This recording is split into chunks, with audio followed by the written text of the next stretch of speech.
Hey, how's it going? So this is a quick video to show you how to mod the battery Billionaire battery box. The kit will consist of a circuit board and a DC jack. So first of all, what we want to do is open this up, and there's a bunch of screws. So the first two screws are actually hidden under here, and you want to get them with either a small flat or a flip screwdriver. And then there's the screws here.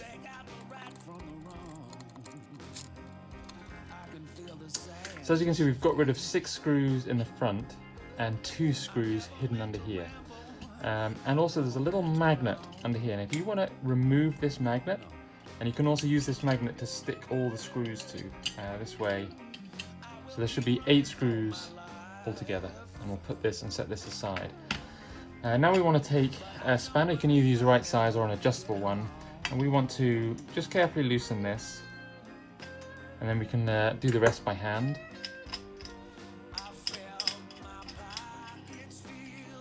And we'll also set this aside. And now we should be able to remove this, the batteries and the switch. And this will just come out like this. So for the moment, we can just put this aside. So what we actually want to do is unsolder this plastic bit. And there's joints here, 1, 2, 3, 4, 5, 6, 7, 8. So we want to use a hot soldering iron. And we're just going to start soldering it. And as we solder it, we just want to push up on the board. If we push up on the board, you'll see that it just lifts up. You can see it lifts up a little bit, and then we'll move on to the next one. And just keep going backwards and forwards on the first 2, and then keep working your way down the board. So we can use a little screwdriver just placed under here, and this just helps lever these terminals up. So we just keep working on these joints here. You can see this one has almost come completely off now, and as soon as this one is off, you can then just start working on the next one.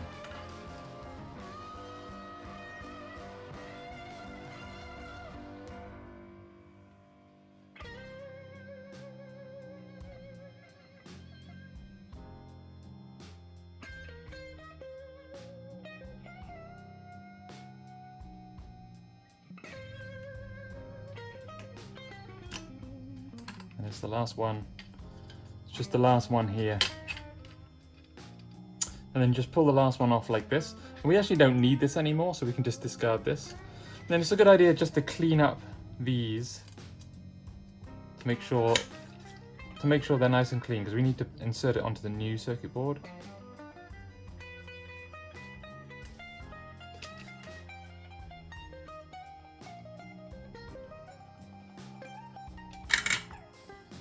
You also want to make sure they're good and straight.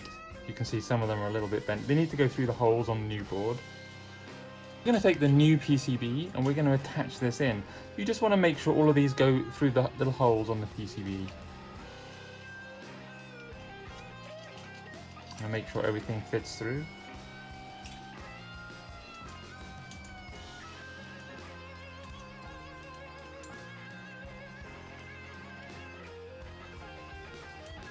So this is, everything's through now. So now what we want to do is solder these joints on here.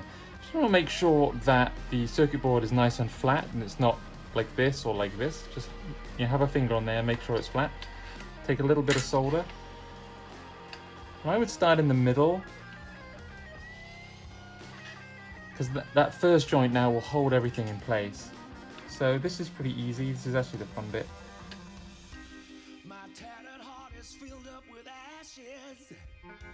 My lungs feel fed to burst.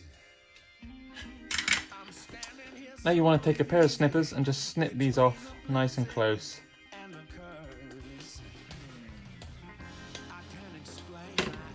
And then that's it. That's the circuit board part done. Now all we need to do is we need to open this hole up. This was originally for the toggle switch, but we want to fit the DC jack. Now this DC jack will mean that when you plug your pedal board in, it'll automatically connect all of the batteries. That means you don't need to remember to turn it on or turn it off. To drill the hole for the DC jack, I'm using an 8.5mm drill bit. You can use obviously a metric or imperial equivalent of that, but it's about 8.5 is the right size. So I'm just going to drill that hole. You might want to put something soft down so you're not going to damage the paint when you're drilling the hole. So you want to make sure you drill the hole on just a very slow speed. just probably as slow as possible, and just go very slowly with it.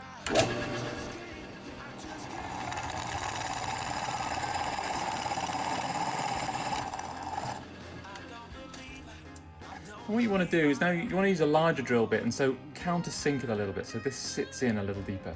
So let's find a drill that's the right size. So we're going to use a drill bit to help countersink this in. So just find a drill bit that will at least be big enough for this to fit inside. So that looks a pretty good fit. This one's actually an 11.5 millimeter. So just go a little bit at a time. You just want enough to countersink it in. So let's just try a few.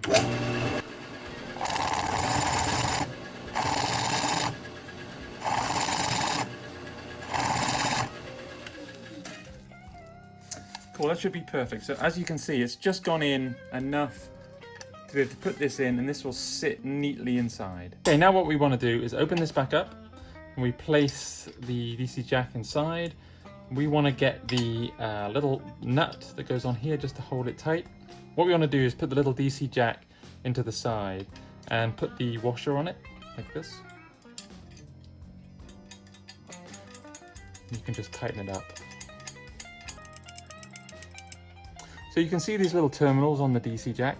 I would adjust them round so you can easily get to them. So if you adjust them so they're pointing to you like this, so you can easily see them.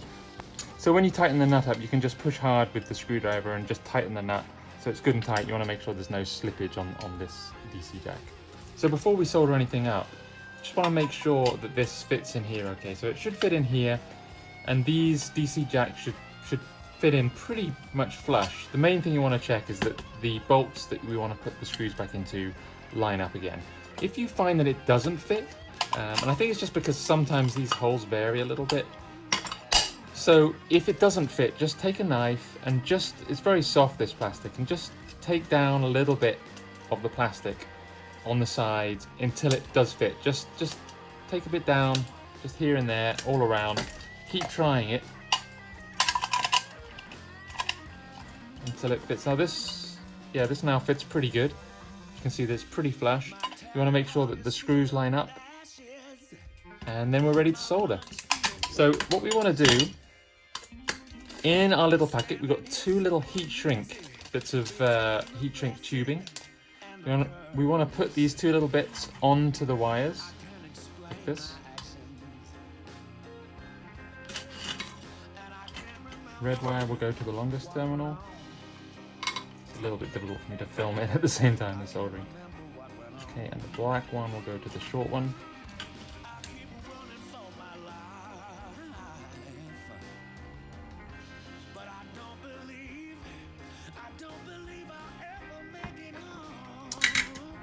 Just let it cool down for a second. Make sure these joints look good and they're not going to come off. Now what we want to do is we take the heat shrink tubing and we'll just push it down. This is just to make sure nothing shorts out. And then we just take a soldering iron and just heat that tubing up, and that tubing will shrink and grip the terminals and the wire tightly, just to make sure it's not gonna come off. Cool. Right. So now what we want to do is just neatly tuck this wire in under here so it doesn't get in the way of anything. So just neatly tuck it in. Make sure these are fully in and coming and lined up. We're now going to take our bunch of screws and magnet and separate them all out. First of all, you want to put the magnet in. Then put the magnet with the little bevel facing upwards.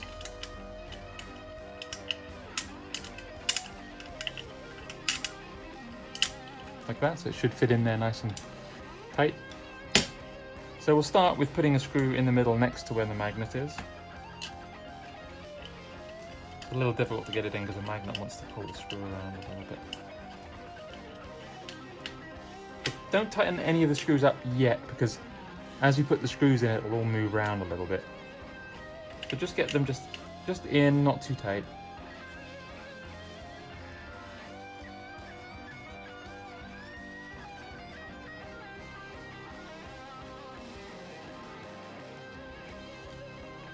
You want to go in and tighten these right up really tight.